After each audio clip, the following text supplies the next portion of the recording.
네, 할렐루야. 네, 오늘 말씀은 하나님의 영이라는 말씀으로 우리 같이 말씀을 나누고자 합니다. 우리는 지난주에 그리스도인의 의식과 정체성이라는 말씀을 가지고 출애굽기 19장의 본문을 가지고 우리 말씀드렸습니다. 우리로 하여금 그리스도인이다, 내가 정말 그리스도인이다 라고 우리 안에서 증거하시고 우리를 그렇게 만드시는 분이 누구십니까? 바로 성령님입니다. 성령님이 아니면 우리가 그런 생각, 그런 마음 가질 수 없습니다. 이거는 교육으로 되는 것이 아닙니다. 오늘 말씀은 그 성령님에 대하여 좀 더 우리가 자세하게 알아보고 성령님께서 우리에게 그런 일을 하시는 그런 놀라운 일들이 나에게는 어떻게 적용이 되고 그분이 이 인류와 또 우리 개인에게 어떤 일을 하시는지를 오늘 이 말씀을 통해서 우리가 보고자 합니다. 오늘 출애굽기 31장은 이제 이 하나님께서 이스라엘 백성들에게 언약의 말씀, 율법의 말씀, 또 예배의 말씀을 주신 그 본문 안에 들어가 있는데요. 우리가 먼저 이 출애굽기를 다시 한번 이렇게 좀 정리를 해보려고 합니다. 출애굽기는 1장부터 40장까지 되어 있는데요. 출애굽기의 그 장소는 어떻게 되어 있냐면은 이집트, 그리고 광야, 그리고 시내산, 그리고 또 이 뭡니까 홍해, 뭐 또 이런 그런 곳들이 그 장소입니다. 크게 두 가지로 나누자면은 첫 번째는 이집트, 두 번째는 시내산, 딱 둘로 나눌 수도 있죠. 1장에서 19장까지는요 이집트에서 시내산까지 오는 과정 가운데 있었던 일들, 그 일들을 얘기하는 것이 1장에서 19장까지고요. 20장부터 40장까지는 이제 시내산에서 하나님의 말씀을 받아가지고 세 가지의 말씀을 받습니다. 첫 번째가 뭐냐면은 십계명을 받고요. 두 번째로는요, 뭘 받죠? 여러 가지 말씀의 규례들, 계명들을 받습니다. 말씀을 받습니다. 세 번째는 이 성전, 성막을 만들 수 있는 그런 그 성전에 대한 것들을 받습니다. 오늘 본문은 뭐에 대한 것이냐면은 바로 이 성전, 하나님이 우리와 함께 해주시겠다고 했던 그 성전, 하나님의 약속에 있는 이 성전을 만드는 그 말씀이 있는 곳이 특별히 25장부터 31장까지인데 이 25장부터 31장까지에 어떤 내용들이 있냐면은 이 하나님께서 설계하신 이 성전의 조감도예요. 위에서 본 평면도죠. 그래서 여기 보면은 번제단, 물두멍, 성소, 지성소, 뭐 법궤 뭐 이런 것들이 있어요. 이러한 것들에 대한 내용이 바로 20장부터 40장 안에 다 들어가 있고요. 그 다음에 제사장에 대한 얘기가 있어요. 이 성전을 이렇게 만들어야 되는데 이 성전을 만들려면은 제사장이 여기서 하나님을 섬겨야 돼요. 그래서 이 제사장의 모자, 또 옷, 또 제사장의 그런 모든 여기 방울들, 또 앞에 있는 장식들, 이런 것들에 대하여 자세하게 성경에서 얘기를 합니다. 자, 그래서 이 성전을 하나님을 섬기고 하나님이 거하시는, 그리고 하나님께 나아갈 수 있는 성전을 만드는데 하나님께서 우리에게 그 당시 모세에게 이렇게 할 수 있잖아요. 모세야, 이 성전을 멋지게 한번 만들어봐. 너희들이 최선을 다해서 하나님의 영광을 드러낼 수 있는 아름다운 성전을 한번 만들어 보렴 하고 누구에게 맡길 수 있어요? 모세에게 맡길 수 있는데 하나님께서 그렇게 하지 않고, 여러분 성경을 자세히 읽어보면 몇 센치, 몇 미터, 몇 미터 두께, 몇 개라고 하는 아주 자세하게 하나님께서 디테일하게 뭐를 줘요? 성전에 대한 그 모든 말씀을 이렇게 지어라 해가지고 설계도를 그려두듯이 그렇게 그려줍니다. 그리고 마치 옛날에는 설계도처럼 보였겠지만 분명히 모세가 성경에 보니까 하늘에 있는 모형, 하나님께서 직접 보여주신 것을 자기가 봤어요. 그래서 이렇게 만들어야 되는구나 라고 하는 것을 모세가 이해하고 알게 됩니다. 그런데 왜 하나님은 그것을 그렇게 만들어서 우리가 알아서 만들면 되는데 하나님께서 디테일하게 그런 것들을 만들어 주는가? 그 이유가 바로 단순하게 성전이 그냥 예배드리는 장소가 아니라는 것입니다. 그것은 바로 이스라엘이 하나님의 백성이 되어서 이제 하나님과 가까이 하고 하나님께 나오는 데 있어서 우리 이스라엘의 그런 구원, 그리고 또한 이 우리의 구원에 대한 하나님의 그 상징적인 의미를 이 안에 가득 품고 있기 때문에 그래요. 특별히 이 성전의 규격, 모습, 색깔, 또 이 만드는 방법, 이런 모든 것들은 하나님께서 무엇을 알려주는 거냐면 우리가 어떻게 구원을 받고 앞으로 이 구원의 그 근원이신 예수 그리스도께서 무엇을 하실 것인가, 그분은 도대체 누구이며 무엇을 하실 것인가에 대한 예표이고 상징적인 것이고 의미가 있는 그런 것들이기 때문에 그 어떤 하나도 우리가 알아서 만들지 말고 어떻게 만들어야 돼요? 하나님께서 거기에 깊은 생각과 뜻을 가지고 있기 때문에 거기에 맞추어서 만들어야 되는 것이 바로 이 성전인 것입니다. 때문에 이 성전은 이 죄인인 우리들이 하나님 앞에 나아가는 길이고, 그리고 거기서 하나님과 친밀해지고 우리를 용납해 주시는 하나님의 은혜를 바로 받을 수 있는 그런 방법들에 대한 것이 이 성전의 제사 제도인 것입니다. 그런데 이 성전은요, 오늘날 신약 시대에는 필요 없습니다. 아무도 이러한 성전을 만들어 놓고 여기서 제사 드리지 않아요. 신약 시대는. 왜 그렇죠? 그 이유가 뭡니까? 그 이유는 바로 우리 예수님이 누구기 때문에요. 우리의 성전이 되셔서, 구약 시대는 성전을 통해서 하나님께 나아갔고 거기서 죄 용서함 받았고 거기서 기도했고 거기서 응답받았고 했지만, 이제는 예수 그리스도를 통해서 우리는 하나님께 나아가고 하나님의 백성이 되고 거기서 응답받고 거기서 은혜 받기 때문에 바로 예수님이 우리의 성전 되시기 때문에 더 이상 우리는 성전에서 예배 드릴 필요가 없는 것이죠. 구약시대의 성전에서 예배할 필요가 없는 거예요. 누가 있습니까? 우리에게 예수님이 있기 때문입니다. 그렇기 때문에 이 성전은 바로 우리를 하나님께로 인도하는 길이요 진리요 생명 되신 예수님을 표현해 주는 것이고, 오늘 본문에 나와 있는 성전에 대한 모든 성막이나 성전에 대한 그 기구에 대한 모든 말씀은 바로 진리를 나타내 주시는 예수 그리스도를 말해 주는 거기 때문에 이 성경의 이 오늘 본문 말씀도 진리가 되는 것입니다. 여러분, 누가복음 24장 27절 말씀을 보면은요, 이렇게 되어 있습니다. 같이 읽겠습니다. 이에 모세와 및 모든 선지자의 글로 시작하여 모든 성경에 쓴 바 자기에 관한 것을 자세히 설명하시니라. 모세와 및 모든 선지자의 글, 이 모든 것이 자기에 관한 것이다. 여기에 보면은, 성전에 보면은, 오늘 본문에 보면은 뭐에 대한 얘기가 많이 나오냐면은, 성전을 만들 때 회막, 증거궤, 속죄소, 순금증단대 이런 거 있어요. 여러분, 이거를 회막이라고 말합니다. 회막. 요거는 번제단, 이게 번제단이죠. 번제단, 요거는 물두멍. 그래서 이 번제단에서 이 제사를 드리고 나면 제사장이 그 다음에 물두멍에 가서 손을 씻고 발을 씻는 물을 담아두는 곳이에요. 요 안쪽으로 들어가면 이렇게 되어 있는데, 여기에 메노라라고 하는 촛대, 그 다음에 진설병상, 그리고 요 앞에는 분향단, 요 안에는 여기 큰 휘장이 쳐져 있는데요. 제사장이 1년에 한 번밖에 못 들어가는데, 여기에는 시은좌라고 해가지고 그룹 천사의 모습을 만들어 놓은 그러한 그 법궤가 있고, 이런 모든 것들, 그리고 여기에 필요한 모든 도구들이 있는데, 이 모든 도구들이 누구에 대한 얘기를 가리키는 거라고요? 예수님에 대한 얘기를 가리키는 것이고, 그래서 성경에 이 모세라고 하는 말이 오늘 본문의 출애굽기, 여기에 기록된 모든 말씀이 자기에 관한 것이다 라고 예수님이 직접 증언을 하는 것입니다. 또 요한복음에서도 보면요, 같이 읽겠습니다. 너희가 성경에서 영생을 얻는 줄 생각하고 성경을 상고하거니와 이 성경이 곧 내게 대하여 증거하는 것이로다. 오늘 본문이 속한 출애굽기는 특별히 우리는 율법서라고 하는데요, 율법이 뭔가 한번 읽어볼까요? 시작. 율법은 장차 오는 좋은 일의 그림자요 참 형상이 아니므로 해마다 드리는 바 같은 제사로 나오는 자를 언제든지 온전케 할 수 없느니라. 율법은 그림자일 뿐이다. 참 형상이 아니다. 그래서 구약에 있었던 이 성경에 있는 이러한 그 제사 제도라든지 이러한 그 성막 이런 거는 누구를 가리키는 거예요?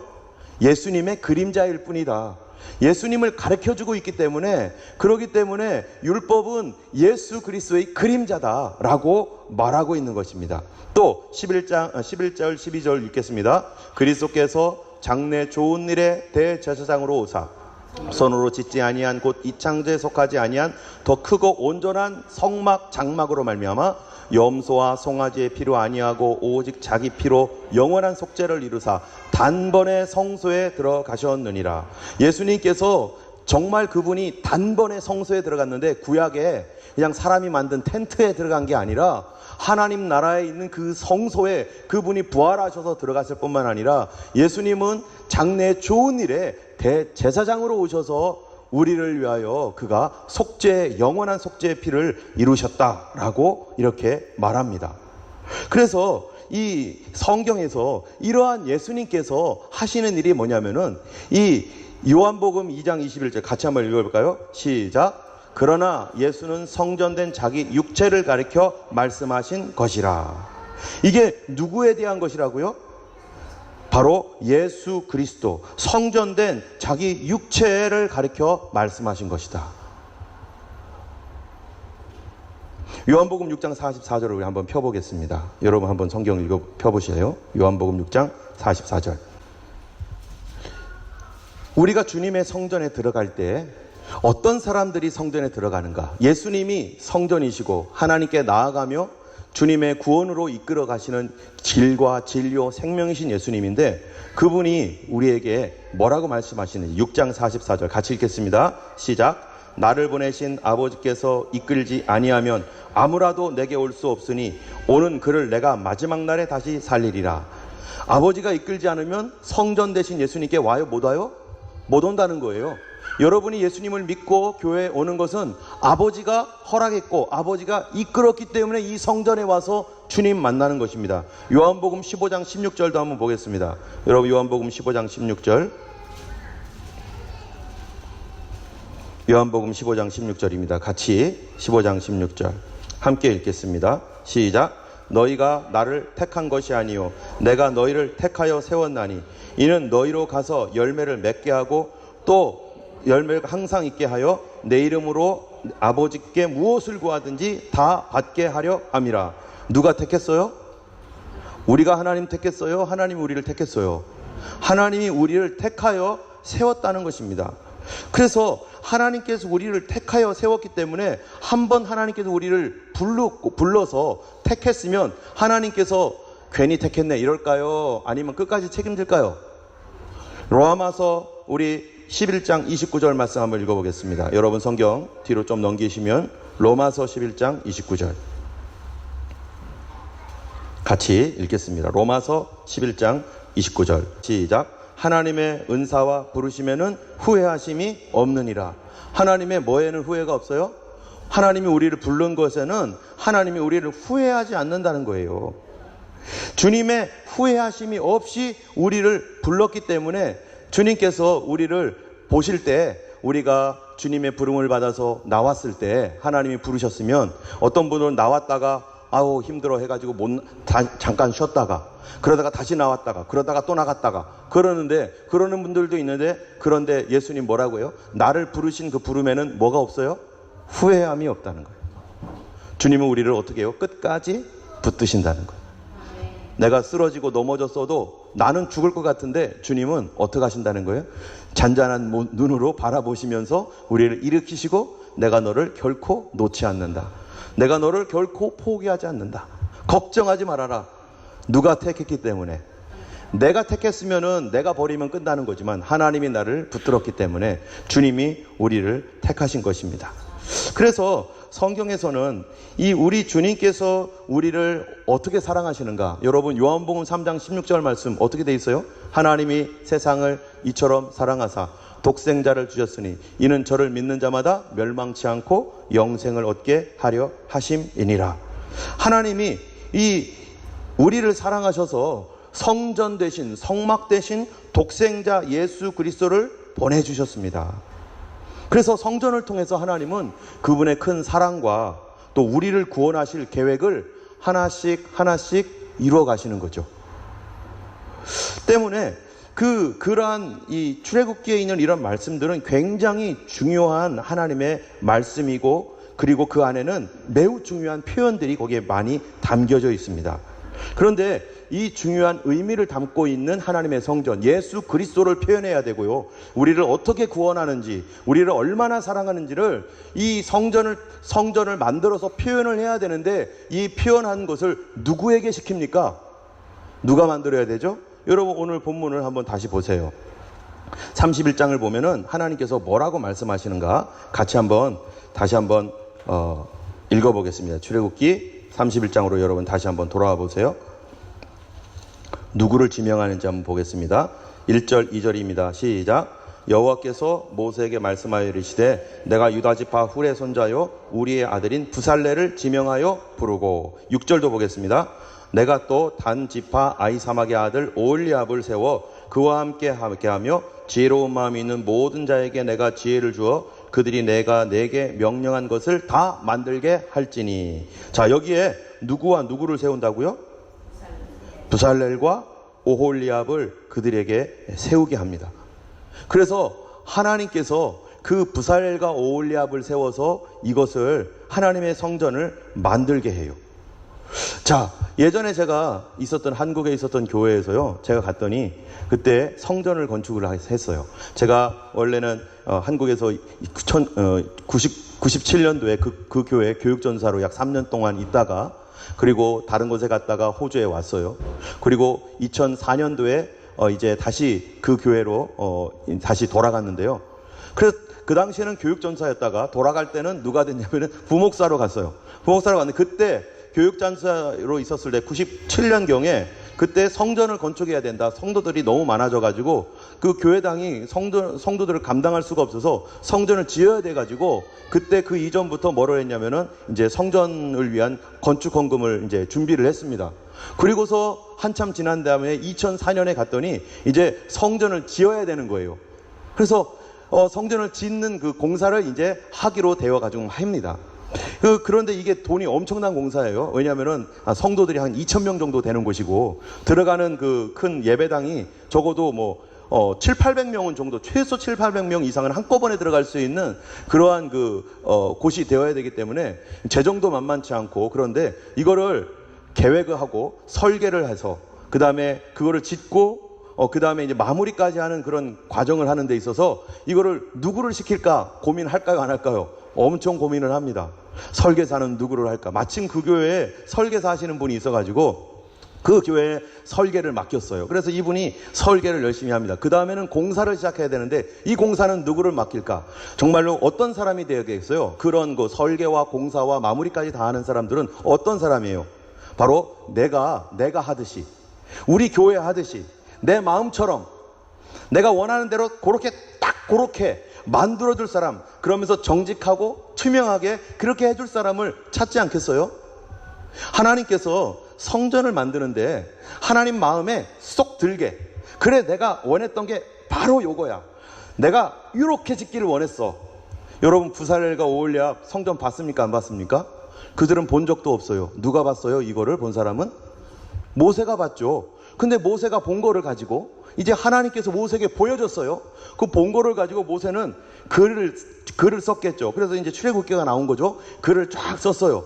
사실 이 성전 모습을 우리가 이렇게 이런 거를 보면은, 그림 보면 쉬운 거를 글로 쓰니까 이렇게 복잡한 거예요.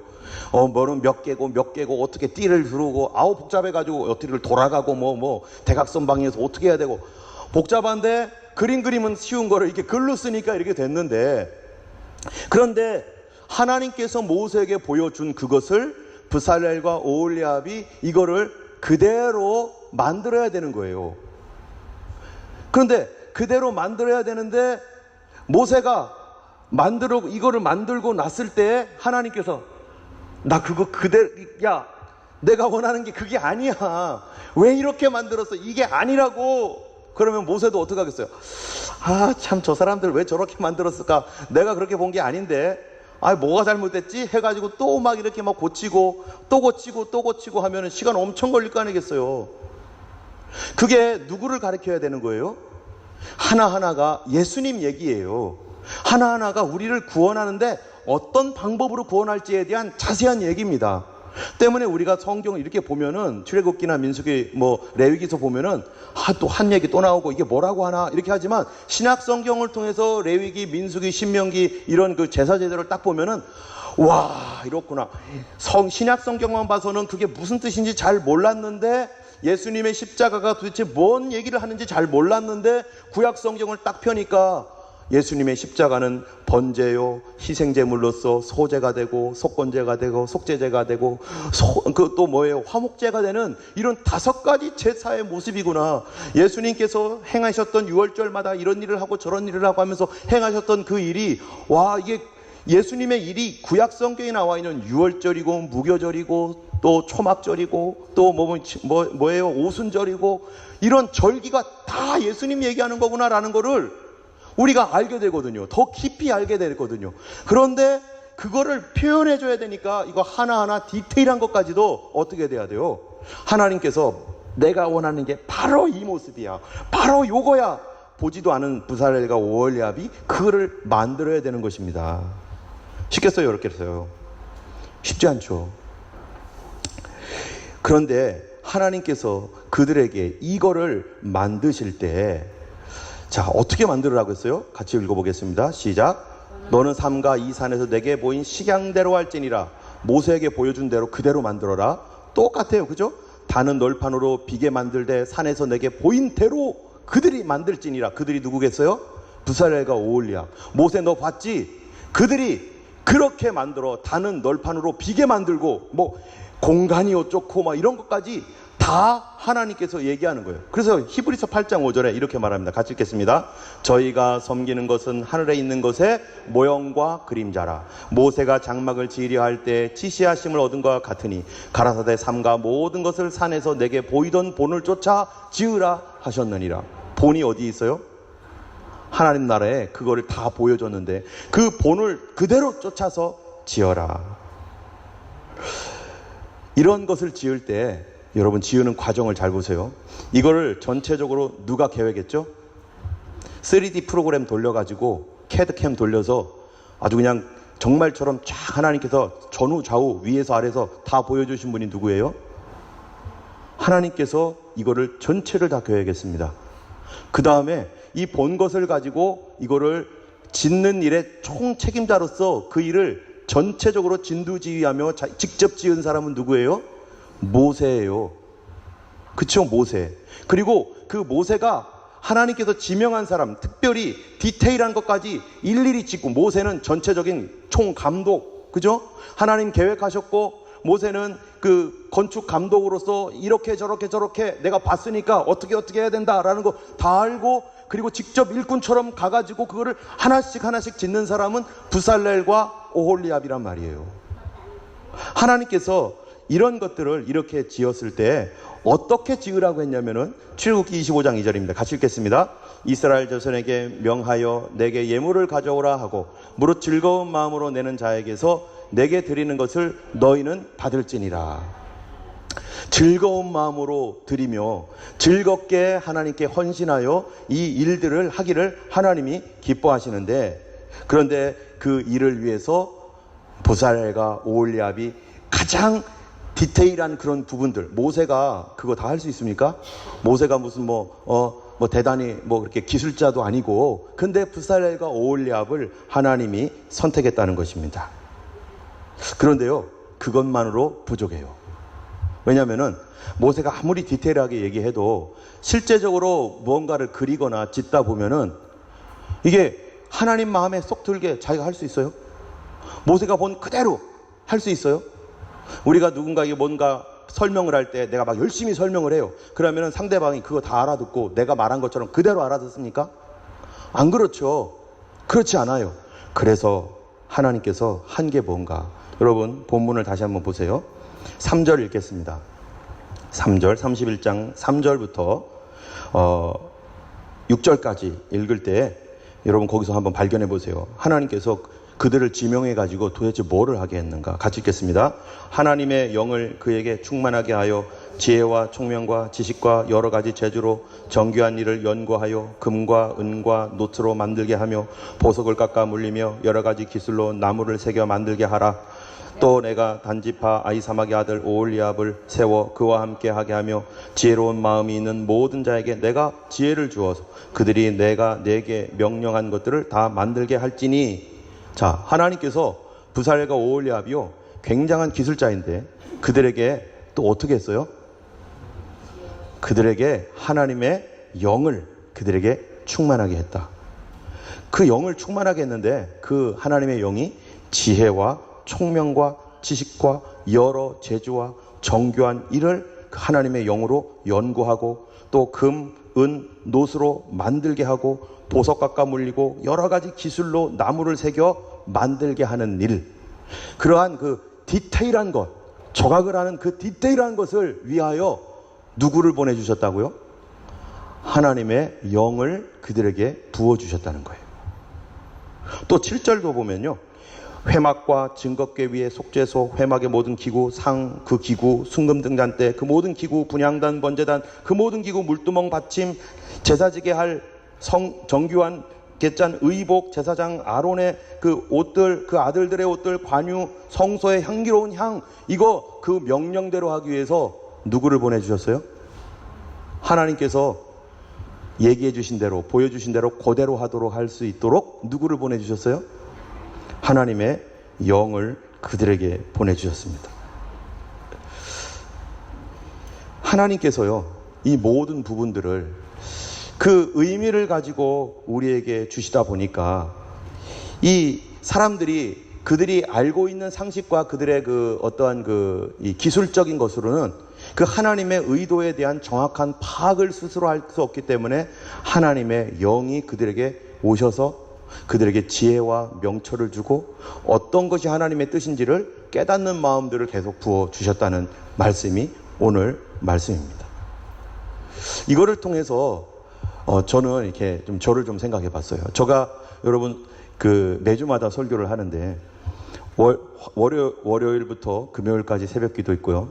화요일, 수요일, 목요일, 금요일 다 설교가 하나씩 다 설교가 다 있고요. 금요일 날 또 설교하고 성경 공부하고 그렇습니다. 제가 몇 번인가 세보니까 10번이 훨씬 넘더라고요. 이런 모든 것들을 할 때요, 어떤 분이 물어봐요. 목사님 도대체 시간이 언제 나서 그걸 다 해요? PPT 만들죠. 아마 몇몇 분들은 보실 때 수요일 날이나 이럴 때 할 때 PPT 엄청나게 만들고요. 하여튼간 엄청난 양을 합니다. 제가 봐도. 근데 그거 연구하고 하려면은요, 여러분 설교를 일주일에 16개, 16, 17개 할 때도 있어요. 그러면 그거 하려면요, 시간이 어떻게 되는 줄 아세요? 1시간, 2시간짜리 하잖아요. 그럼 시간이 어디서 날까요? 불가능합니다. 이거 만드는 거. 그런데 설교를 준비하려고 제가 딱 앉잖아요. 앉으면 뭐 늘 그런 건 아니지만 저가 많은 경험을 하는데 설교를 하려고 준비를 하고 이제 무엇을 해야 될까, 본문을 택하고 이렇게 하고 앉아서 있으면은요, 갑자기 제가 성경 본문을 딱 읽으면서 갑자기 뭔가가 마치 누군가가 불러주는 것 같은 느낌이 드는 거예요. 여러분 혹시 불러준다고 생각하시면 안 됩니다. 그런 느낌이 든다는 거예요. 지금 어디 가가지고 우리 목사님은 성경을 쓰신대 뭐 이러면 큰일 나는 거예요. 마치 내가 딱 앉았으면은 내가 설교할 것들이 본론 서론부터 결론까지 한 번에 쫙 가요. 어쩔 때는요, 설교 시간보다 더 짧습니다. 내가 준비하는 시간이. 그래서 내가 해놓고 예전에 그런 말 했어요. 이렇게 쉽냐? 이렇게 쉬우면 뭐 10개, 20개도 하겠다. 너무 쉬워. 왜 이렇게 쉬워? 뭐 이래요. 내가 뭔가를 하나를 가면은 그 다음 것이 뭐를 해야 될지, 그 다음 말이 뭘지, 그 다음은 어떻게 연결될지, 이런 것들이 다다다다다닥 연결되는데 어쩔 때는 1시간 설교, 1시간 이상 설교를요 20분에 끝낼 때도 있어요. 그 모든 말씀과 이런 것들이요 엄청난 속도로 끝내버려요. 그런데 이 어떨 때는요, 밤새도록 준비해도 머리만 터지고 정말 미치겠는 거예요. 정말 내일이 지금 설교를 해야 되는데, 여러분 토요일 저녁이 얼마나 어떻겠어요? 내일 지금 당장 와서 설교를 해야 되는데 설교가 만약에 이제 더 이상 어떻게 나가지를 않아. 뭐가 어떻게 되질 않아. 내가 일단 말씀 속에 은혜를 받고 납득이 되고 내가 하나님 말씀 앞에서 엎드려져야만이 그때서야 이 설교가 되는데 내가 납득도 안 되고 엎드려지지도 않고 도대체 모르겠고 하면은요, 이게 예전에는 새벽 4시까지 했어요. 새벽 4시까지 했는데도 안 돼가지고 몰라, 난 몰라. 며칠 전부터 했는지 일주일 내내 했는데 토요일 주일날 새벽 4시까지 해도 안 끝나는 거예요. 근데 그런 설교를 그렇게 엄청나게 했어도 이거를 만약에 녹음해가지고 듣잖아요, 제가 2번 다시는 못 들어요. 이거를 설교라고 했나, 이거를 어떻게 하나님 말씀이라고 내가 했냐. 성도들이 불쌍하구나. 주여, 성도님들을 긍휼히 여겨주세요. 불쌍합니다. 내가 어떻게 이런 설교를 할 수 있단 말인가. 그런데 하나님께서요, 나에게 그 하나님의 은혜를 주시잖아요. 20분 준비해서 3시간, 4시간도 할 수 있어요. 그런데 그런 설교를 하게 되면은 요즘 이게 유튜브에 이게 설교를 올리잖아요. 예, 우리 교회 이름 치거나 제 이름 치면 유튜브에 막 쫙 나와요. 그런데 그렇게 올리면 제가요, 어떤 설교는 10번도 더 들어요. 조회수 늘리려고 하는 게 아닙니다. 좋아서. 내가 설교를 준비했지만 나는 그 설교가 나올 줄도 몰랐고 의도도 없었는데, 그런데 이 말씀을 듣다 보면 내가 아멘, 아멘, 아멘, 한 군데는 또 반복하면서 아멘 하며 듣는 이유가 있는데, 그거는 내가 스스로 만들어낸 게 아니라요, 하나님께서 막 은혜를 주시니까 말씀이 막 갈 길을, 말씀이 나를 인도해. 내가 말씀을 인도하는 게 아니라 말씀이 먼저 앞에 가가지고 말씀을 준비하면 요거, 그 다음에 이 말씀, 그 다음 이 말씀, 이게 신기한 일이에요. 그래서 어떨 때는 제가 이런 생각을 해요.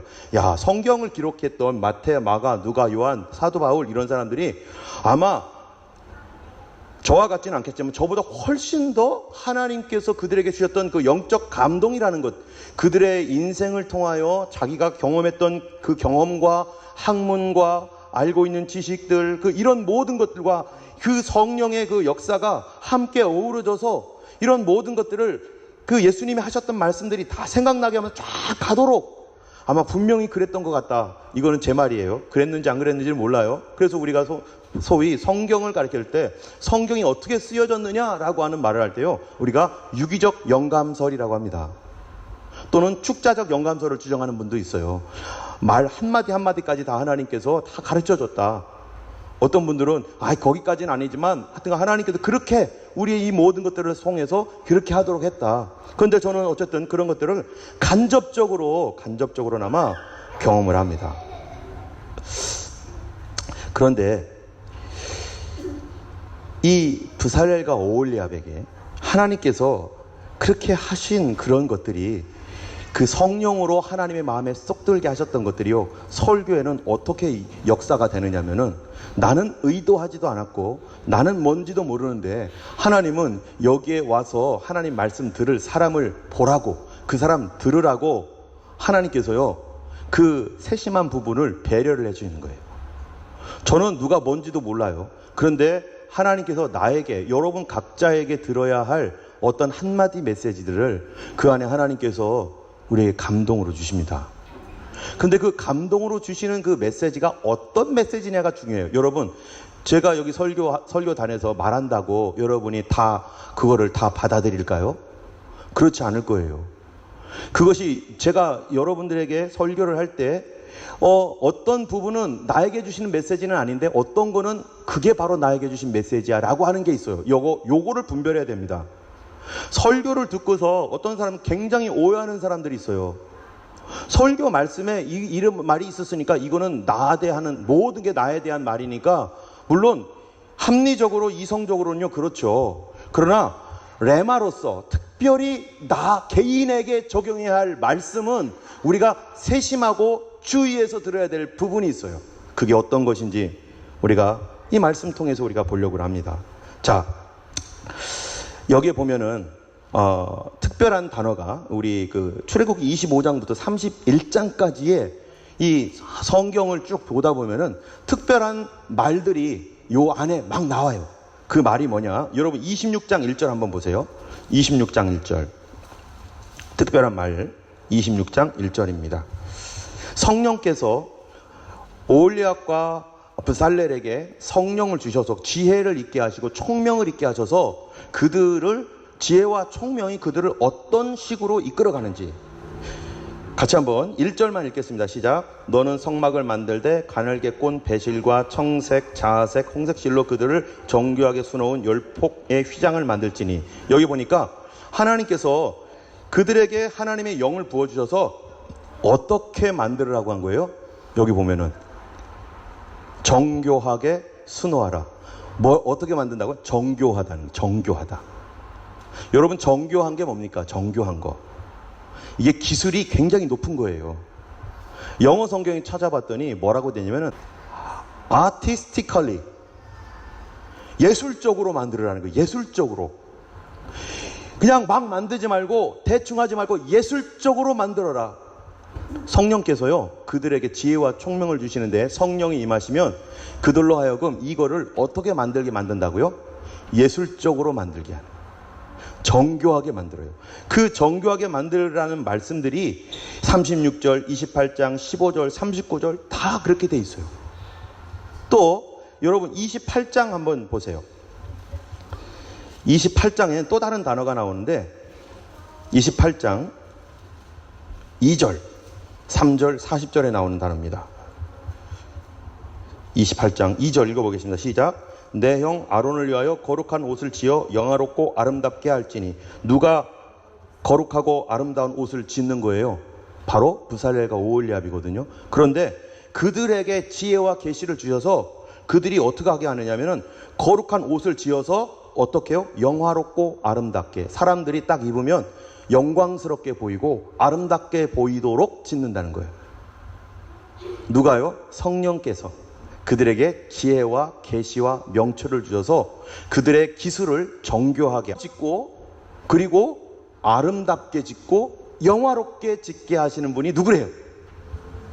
성령님이십니다.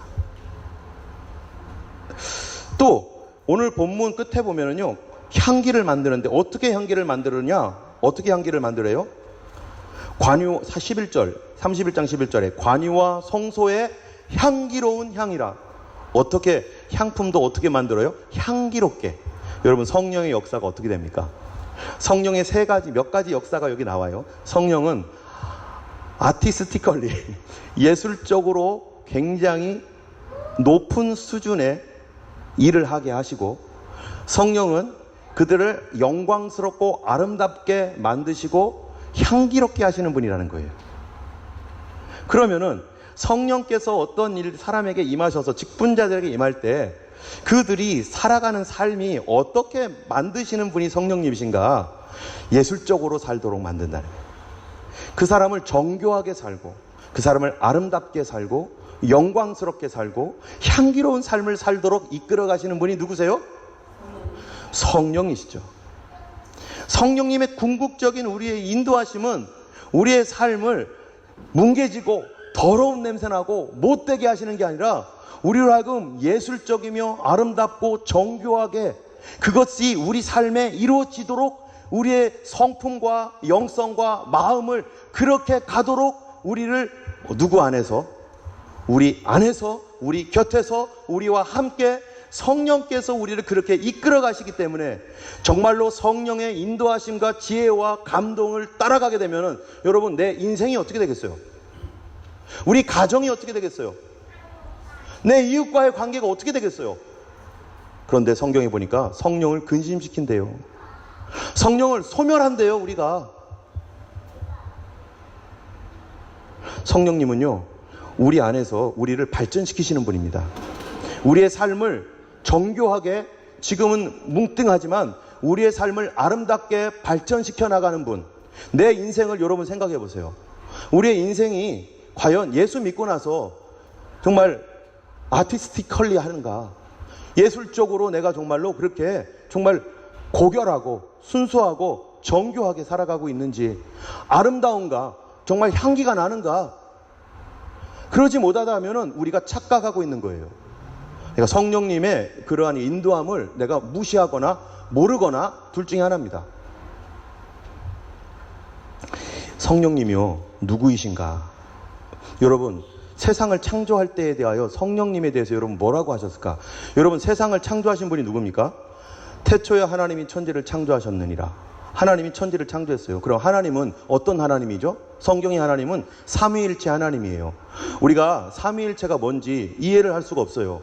그러나 이것을 설명을 할 수 없지만 하나님의 그 모습이, 하나님의 존재 방식이 성부, 성자, 성령 이 삼위로서 하나 되신 하나님이신데, 그런데 삼위일체 하나님이 이 세상을 만드실 때 성부 하나님, 성자 하나님, 성령 하나님이 하신 일들이 같을까요, 다를까요? 그 안에 다 스며들어 있지만 분명히 구별되는 게 있습니다. 하나님께서 하신 일은 뭡니까? 태초에 하나님이 천지를 창조하셨는데요, 하나님은 마치 모세에게 뭐를 보여주듯이? 성전 보여주듯이 하나님이 세상에 대한, 우주에 대한 모든 계획을 다 그분이 완성하셨어요. 그분의 마음 가운데, 그분의 계획 가운데 우주의 모든 하늘, 땅, 별, 뭐 이런 모든 것들 다 가지고 계세요. 그러면 그것을 누가 지었습니까? 누가 만듭니까? 여러분 한번 성경 한번 찾아볼까요? 고린도전서 8장 6절인데요. 여기에, 여기 있네요. 같이 한번 읽어보겠습니다. 시작. 그러나 우리에게는 한 하나님 곧 아버지가 계시니 만물이 그에게서 났고 우리도 그를 위하여 또한 한 주 예수 그리스도께서 계시니 만물이 그로 말미암고 우리도 그로 말미암았느니라. 만물이 누구로 말미암았다고요? 예수님으로 말미암았다. 예수님이 만물을 지으셨다. 히브리서 보면은 옛적의 선지자들로 여러 부분과 여러 모양으로 우리 조상들에게 말씀하신 하나님이 이 모든 날 마지막에 아들로 우리에게 말씀하셨으니 이 아들을 만유의 후사로 세우시고 또 저로 말미암아 뭐예요? 모든 세계를 지으셨느니라. 아들이 마치 모세와 같은 거예요. 총지휘 감독. 예수님이 지으셨대요. 또 볼까요? 같이 읽겠습니다. 그는 보이지 아니하시는 하나님의 형상이요 모든 창조물보다 먼저 나신 자니 만물이 그에게 창조되되 하늘과 땅에서 보이는 것들과 보이지 않는 것들과 혹은 보좌들이나 주관들이나 정사들이나 권세들이나 만물이 다 그로 말미암고 그를 위하여 창조되었고. 누가 만물을 지었어요? 예수님께서 모든 것을 지휘하시고, 성자 예수님, 성자 하나님께서 하나님이 모든 것을 계획하셨고 예수님이 모든 것을 지휘하셨고, 그럼 성령님은 뭐 하셨을까요? 읽어볼까요? 같이 읽겠습니다. 땅이 혼돈하고 공허하며 흑암이 깊음에 있고 하나님의 신은 수면에 운행하시니라. 하나님의 신이 누굽니까? 여기 보니까 영어로 보면 뭐라고 돼 있죠? The Spirit of God. 하나님의 영은 수면에 운행하신다. 수면에 운행하신다는 말이 뭐냐면은 이렇게 품고 떨고 있다는 거예요. 어떤 성경에는 하버링이다 이렇게 돼 있는데 암탉이 알을 품고 있듯이 쫙 품고 있는 거예요. 그분이 품어서 뭐 하려고요? 품어서 뭐 할까요? 한번 볼까요? 같이 읽겠습니다. 여호와의 말씀으로 하늘이 지음이 되었으며 그 만상이 그 입기운으로 이루었도다. 여러분 여기 성령님이 누구십니까? 우리가 성령님을 표현할 때 비둘기 같다, 또 바람 같다, 불과 같다, 이렇게 성령님의 표현이 굉장히 많아요. 그런데 우리가 성령님이 우리의 체험으로는 확실하게 그분이 누구라고 뭔가로 딱 표현할 수 없기 때문에 그런데 그 중에 하나가 하나님의 뭐라고요? 입기운. By the breath of his mouth, God's mouth. 하나님의 입기운으로 뭐가 됐다고요? 만상 모든 만물이 지음을 받았는데 그 만물은 하늘과 땅에 있는 모든 것들이죠. 같이 한번 읽어볼까요? 그 신으로 하늘을 단장하시고 손으로 날랜뱀을 찌르시나니 By his spirit he adorned his heavens. The heavens. adorn 뭡니까? 다른 데 비슷한 단어 찾아보니까 decoration. 인테리어 하는 거. 인테리어 안에 데코레이션 달고 인테리어 다는 거. 그 누가 하신 거예요?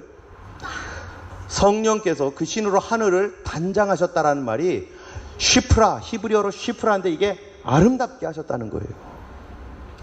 성령님의 기본 품성이 뭡니까? 아름답다는 거예요. 여러분 진선미 이런 거 있잖아요. 진선미. 하나님의 성령의 기본적인 그 피지컬한 성품 그 중에 하나가 미, 아름답게 만드시는 분. 그 하나님께서 하늘을 아름답게 만드셨다라고 했는데요. 하늘의 별빛과 달빛, 그리고 우주 공간과 이런 모든 하늘에 있는 푸르른 빛들과 또 구름과 이런 것들, 하늘에 날아다니는 새, 이거 누가 이것을 직접 관여하셨습니까? 성령님께서요. 이거를 우리는 자연 은총이라고 합니다. 이건 믿는 사람이건 믿지 않는 사람이건 모두 해당되는 거죠. 같이 읽어볼까요? 시작. 주의 영을 보내어 그들을 창조하사 지면을 새롭게 하시나이다. 땅에 있는 바다가 있어요. 땅에는 호수도 있어요. 여러분 스위스 가면요, 호수가 얼마나 아름다운지 저는 안 가봤는데 가본 사람들이 입이 떡 벌어진대요. 제가 아는 분이 스위스 갔다가, 우리 한솔자매님 잘 아실 것 같아요. 가봤죠? 예. 호수가 너무너무 아름답대요. 그런데 그 스위스 호수를 구경하고 오신 분이 저쪽 뉴질랜드 크라이스트처치 가서 거기에서 옛날에 그거 뭐죠 그거? 퀸스타운? 거기 갔더니 스위스 안 가고 싶대요. 뉴질랜드 너무 아름답다는 거예요. 이 땅의 자연 만물과 꽃들과 색깔들과 이런 모든 것들, 또 여러분 얼마나 귀여운 우리 뭐 있어요? 귀여운 마우스 귀여운 토끼, 사슴, 노루, 강아지, 고양이.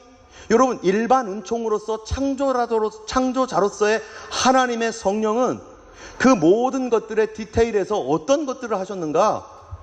아름답게 만드신다는 거예요. 그분이. 또 한번 보세요. 사람을 지으면 어떻습니까? 하나님의 영이 나를 지으셨고 전능자의 기운이 나를 살리시느니라. 하나님이 나를 지으셨는데요, 예수님께서 우리를 지으셨다고 했는데, 예수님이 지은 것과 성령님께서 하신 것과는 같은 부분이지만 굉장히 중요한 부분이 다릅니다. 그분은 예를 들어 이런 거죠. 그림을 그려요. 스케치를 합니다. 사사삭 멋지게 스케치를 쫙 했어요. 그런데 그 다음부터 색칠하고, 그 다음에 햇빛이 오는 그 광선, 또 눈썹의 그런 모양들, 또 우리의 디테일한 어떠한 입술, 주름들, 이거 누가 하셨다라는 거예요. 아름답게. 바로 성령님이 하시는 분이에요. 성령님은 아름답게 하시는 사역입니다. 할렐루야. 그렇기 때문에 우리가 하나님의 말씀인가, 아까 제가 설교 얘기를 했지만 하나님의 말씀을 들을 때 성령님이 하시는 일은요, 그가 나를 지으셨는데 살리신다는 거예요. 내가 그 말씀 듣고 살고 있는가, 아니면 죽고 있는가. 여러분, 내가 하나님 말씀 들을 때 내 영혼이 살아나고 힘이 나고 기쁘고, 그리고 내 삶을 더 아름답게 살아야겠다. 나 아름답다. 와, 옆에 사람을 보니까 옛날에는 찌글찌글해 보였는데 이제부터는 하나님 말씀 듣고 보니까 아름답네. 다른 사람이 아름답게 보이게 되고, 내 삶을, 내 과거도 아름답게 보이게 되고, 내 앞으로의 삶에 대한 아름다운 계획을 갖게 되고 단장하게 하시는 분, 그분이 누구예요? 성령님이십니다. 이런 창조적 사역, 여러분 제가 아까 그 목사님, 제가 한국에 있었을 때 2004년도에 가가지고요, 2008년까지 있는 동안에 거기서 건축하다 왔는데, 건축한 뒤에 교회 영적인 그런 부분들을 엄청 제가 좀 담당하다 왔는데, 그 많은 사람들이 그 담당했던 부분 중에서 제가 일부분을 담당했는데, 그런데 건축을 할 때 담임 목사님의 행동이 좀 이상했어요. 뭐냐면은 건축을 하는데 맨 처음에 테이프를 끊어요. 탁탁 끊습니다. 그러니까 이제 드디어 삽 뜨고 거기서 저도 한 삽 이렇게 하고 그렇게 했어요. 그런데 그 다음부터 이제 기술자들이 와가지고 기초를 파는데 다다다닥 파는데 밑에 안반이 있어가지고 안반을 뚫고 들어가더라고요. 그걸 깊이 팠어요. 그 다음에 이제 얼마 후에 이제 기초 공사가 다 끝난 다음에 건물이 쫙쫙쫙 지어져 갔는데, 목사님이 가끔 오셔서 둘러보고 설계자나 이런 사람하고 얘기하고 가다가 좀 한 며칠 있다 한 번 가서 보고 이러더라고요. 그런데 건물이 이제 외관이 다 생기고 안에 콘크리트로 양생 다 하고 철근 다 해가지고요, 이제 대충 교회 모습이 쫙 나타났어요. 이제부터 해야 될 게 뭐냐면 바깥에 대리석으로 달고 바깥을 이제 꾸며야 되고, 그 다음에 예배당 안쪽을 꾸며야 되는데, 이때부터 목사님이 매일 거기서 살아요. 교회에서. 왜냐면은 시공업자들이 안에 천정을 달고 조명을 달고 바닥 카페트 깔고 그 다음에 의자를 하고 벽 페인트 칠하고 옆에 있는 모든 재료들, 창을 낼 때 썬팅을 할 건지 말 건지, 커튼은 어떤 색으로 하고 뭐를 해야 될 것이고, 너무나 디테일한 것들이 막 이제부터 막 쏟아져 들어오는데, 이거 누가 하냐면은요, 시공업자들한테 그 일을 하는 사람이 그냥 맡겨두고 내방치해 버리면은 어떻게 되냐면은 자기 마음대로 해가지고 딱 만들어 놓으면 건물은 튼튼하고 좋은데 마음에 안 들어. 아니 왜 선풍기는 저렇게 돌아가는 거야 지금. 아니 왜 조명이 저래. 설 때마다 막 흠이 엄청나게 보이는 거예요. 아 이건 여기는 왜 이래. 아 여기는 왜 이래. 마음 상하죠. 마음 상해. 여러분이 집을 샀는데 인테리어 하는 사람에게 맡겼어요. 인테리어 하는 사람한테 맡겼는데 알아서 하세요. 멋지게 해보세요 해가지고 돈 주고 끝납니까? 그러면 나중에 다 끝난 다음에 마음에 안 들면 어떡할 거예요? 그럼 그분한테 다시 돈 내놔 이럴 거예요? 목사님이 아예 살아. 교회에서 색깔 마음에 안 들어요. 이거 바꾸세요. 빨리 바꾸세요. 조명, 저거 조명을 해보니까 별로야. 이거 바꾸세요. 디테일하게 하는데 어떻게 만들고 싶어 하겠어요? 이쁘고 아름답고 멋지게. 색깔도 아주 그냥 화려하진 않지만 그 교회다운 모습. 요즘 기도하고 싶다. 참 너무 좋다. 사람들이 와서 은은한 가운데서 우리가 예배 드리고 싶다. 여러분 교회에 와서 처음에 딱 앉았을 때 여러분 무슨 느낌 듭니까? 예배하러 딱 왔을 때 왁자지껄 시끌벅적하면요, 예배 드리는 게 아니라 이게 지금 뭐 하는 거지 이거? 다 떠들고 난리 났어. 예배 딱 들어가는 그 순간 조용해지면 그 전에 마음은 준비 하나도 안 됐다가 그냥 예배 드리고, 이러지 않도록 벌써 분위기부터 쫙 그렇게 만들고, 그러기 위해서 우리가 음악을 틀고 찬양을 틀고 사람들이 자리에 다 앉고 이렇게 하는 이유가 뭐겠어요?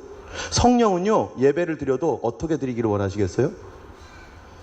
정교하게, 예술적으로 더 정교하게, 더 아름답게 우리를 그렇게 이끌어 가신단 말이죠. 찬양팀이 있는데 찬양팀이 어떻게 찬양하게 하나님께서 더 발전적으로 가도록 우리 이끌어 가신단 말이죠. 우리의 모든 예배나 기도도 더 발전적으로, 우리가 처음 기도할 때 어땠습니까? 우리 오늘 기도하셨던 우리 집사님도 있고 많은 분들이 처음 기도할 때 나 못해요. 나 절대 시키지 마요. 나 기도시키면 나 죽을 거예요. 이러면서 절대 나 시키면은 인류가 멸망합니다. 이렇게 생각했다가 이제는 왜 안 시켜주나 이렇게 바뀌는데, 그게 우리가 영적으로 발전했는데 성령께서 우리를 어떻게 움직이시냐면 그렇게 더 정교하고 예술적으로 아름답게 우리를 이끌어 가시는 분이 성령님이세요. 그 성령님께서요, 구원의 사역에서도 어떻게 하실까요? 구원의 계획은 누가 세웠죠? 구원의 계획을요, 하나님이 세웠죠. 그죠? 하나님께서 구원의 계획을 다 세워 놓으셨어요. 그랬는데 이 구원의 계획을 세우시고 그 구원의 계획을 이루시는 분이 누굽니까? 예수님이죠. 그렇죠? 하나님께서 우리를 어떻게 할 것인가를 다 세우셨는데, 예수 그리스도께서 이 땅에 오셔서 우리 죄를 위하여 십자가에 달려 죽으시고 부활하시고 승천하셔서 다시 오시고 우리를 영원한 하나님의 나라로 인도하시는 이런 큰 구원의 계획을 이루는데 하나님이 계획을 다 해놓고, 예수님께서는 이 땅에 오셔서 그분이 직접 이 땅에서 발로 밟아가면서 뭐 했어요? 예수님이 십자가 지면서 머리에 가시관을 쓰고 나의 죄 때문에 모든 죄를 짊어지고 십자가 지고 골고다 언덕으로 올라가셔서 고통스러운 십자가를 자기가 다 담당했어요.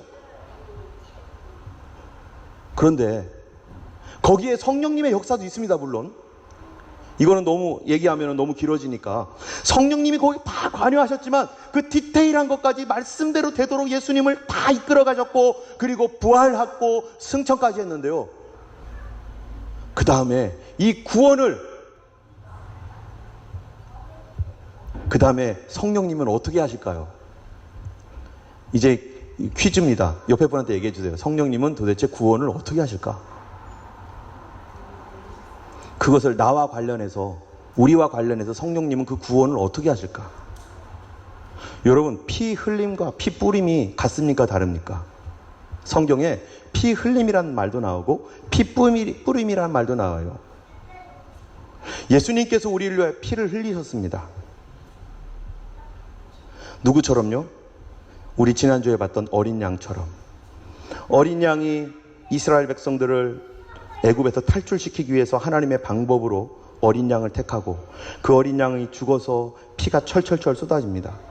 그 어린 양이 죽어서 피가 철철철 쏟아졌는데 여러분, 피가 쏟아졌다고 구원 받습니까? 그들이? 그날 저녁에 죽음의 어두움이 그 온 가정들을 들어갈 때 구원 받습니까? 못 받습니까? 피가 쏟아졌다고 해도 못 받습니다. 피가 쏟아졌지만 그 피가 어디에 발라져 있어야 돼요? 문설주에 발라야 될 거 아니겠어요? 피 쏟은 걸로 끝나는 게 아니에요. 그 문설주에 발라야 돼요. 그래야 어두움과 죽음이 올 때 넘어가서 유월절이 되는 것처럼 예수님께서 우리를 위하여 피를 흘리셨어요. 2000년 전에. 피 흘림이 있습니다. 그런데 누가 이 피 흘림을 내 마음판에 뿌립니까? 도대체 누가 그거를 뿌려요? 우리가 예수 이름으로 명하노니 피는 뿌려질지어다. 내가 아무리 외친다고 그게 돼요? 나는 내 말이 능력이 없습니다. 혹시 여러분 저한테 와가지고 목사님 나 구원받게, 나 능력 있게 막 기도해 주세요 이래도 혹시 그렇게 해서 기도하다가 구원받았으면 내가 한 거예요? 제가 한 게 아니죠. 그럴 수 있는 능력을 가지고 계신 분은 성령님이세요.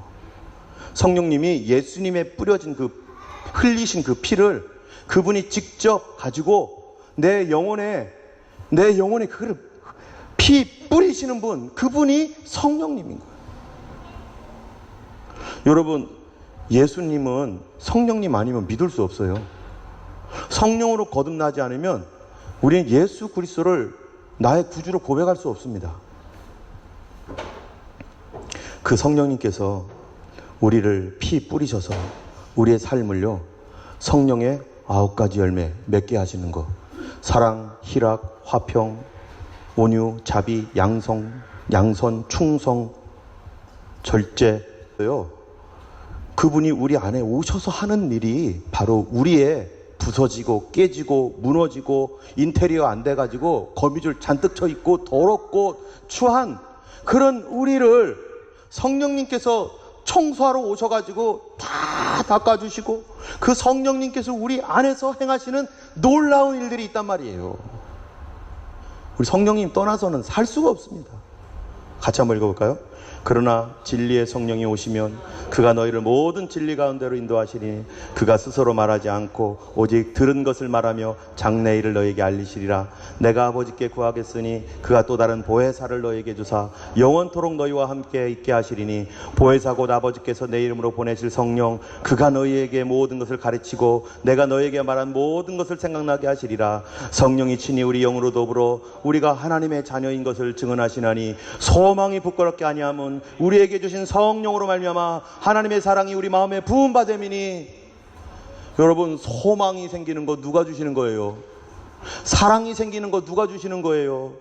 생명이 생기고 하나님의 자녀인 것이 증언되고 모든 것을 성경 말씀이 깨달아지고 예수님 말씀이 생각나게 하시고 그래서 내가 살고 내가 기쁘고 내가 아름답게 되게 하시는 분이 도대체 누굽니까? 성령이시죠. 이는 예수 그리스도 예수 안에 있는 생명의 성령의 법이 죄와 사망의 법에서 나를 해방시키시고 이와 같이 성령이 우리 연약함을 도우시나니 우리가 마땅히 빌 바를 알지 못하나 오직 성령이 말할 수 없는 탄식으로 성도를 위하여 친히 간구하시는 기도하게 하시는 분. 기도가 정말 해야 되는데 기도가 안 나가는데 근데 누가요? 성령님이 기도해라, 소망을 가져라, 기뻐해라. 내 말과 전도함이 내 지혜에 권하는 말로 하지 아니하고 다만 성령의 나타남과 능력으로 하고. 여러분, 전도할 마음 누가 주세요? 전도하도록 가자, 야 옆에 사람한테 얘기해. 성령님께서. 그런데 얘기했는데 그 사람이 치유가 되고 병이 낫고 그 사람이 예수께로 돌아오고 놀라운 일이 생기는 거 누가 해주신 거예요? 예수님은 피 흘리셨고 성령님은 그 피의 능력이 나에게 나타나도록 피를 뿌려주시고 우리의 내면을 데코레이션 해주시는 분, 우리를 아름답게 하시고 우리로 전도하게 하시고 우리로 정말 예술적인 삶을 살게 하시고 공교하게 하시고 거룩하게 하시고 성결하게 하시고, 우리가 살다 보면은 성령님의 감동을 잊고 무시하고 살아갈 때 넘어지고 쓰러져서 헤맬 때에도 성령님 떠나지 않고 또 우리를 붙들어서 괜찮아, 일어나라고, 일어나라고, 일어나라고. 너희 몸은 너희가 하나님께로부터 받은 바 너희 안에 거하시는 성령의 전인 줄을 너희가 알지 못하느냐. 우리가 유대인이나 헬라인이나 종이나 자유자나 다 한 성령으로 세례를 받아 한 몸이 되었고 다 한 성령을 마시게 하였느니라. 한 성령님은요, 교회가 하나 되게 하고 가정이 하나 되게 하고 자녀들도 하나 되게 하고 지혜를 주셔서, 안 믿는 가정 안에서도 지혜를 주셔서 어떻게 해서든지 믿음을 지키면서 하나 될 수 있도록 만드시는 분. 같이 읽어볼까요? 하나님의 성령을 근심하게 하지 말라. 그 안에서 너희가 구속의 날까지 인치심을 받았느니라. 여러분, 성령님 근심하게 하지 말라는 겁니다. 나를 데코레이션 하는데 내 고집대로 싫어요 하면서 주의 말씀을 거절하며 떠나갈 때 성령님이 근심하시고 우리를 아름답게 만드시는 그 성령님, 여러분, 우리의 매일매일의 삶 속에 성령님은요, 내 곁에 계시고 내 안에 계십니다. 세상을 아름답게 지으신 주여, 세상을 아름답게 만드신 주여, 세상을 아름답게 지으신 것처럼 우리를 아름답게 만들어 주소서. 성령님이 하십니다. 성령님 일하시옵소서. 우리를 다스리소서. 만지소서. 크신 능력 주소서. 성령님 이곳에 임하소서. 아멘. 이 시간 우리 같이 기도했으면 좋겠습니다. 성령님, 무너지고 깨지고 부서져서 더러운 내 마음 다시 고쳐주셔서 성령이여 임하여 주시고 우리를 다스려 주시고 주님의 거룩한 사람 되게 하셔서 오늘도 이 복음이 세상 끝날까지 전파되어지도록, 우리 주님 오시는 날까지 우리에게 인치신 성령님, 나를 떠나지 아니하심을 감사합니다. 나를 아름답게 하시고 가정을 아름답게 하시고 자녀들을 아름답게 하여 주시옵소서. 우리 같이 기도하겠습니다. 할렐루야. 하나님 아버지 감사합니다. 성령님 하시는 우리를 고쳐주시오.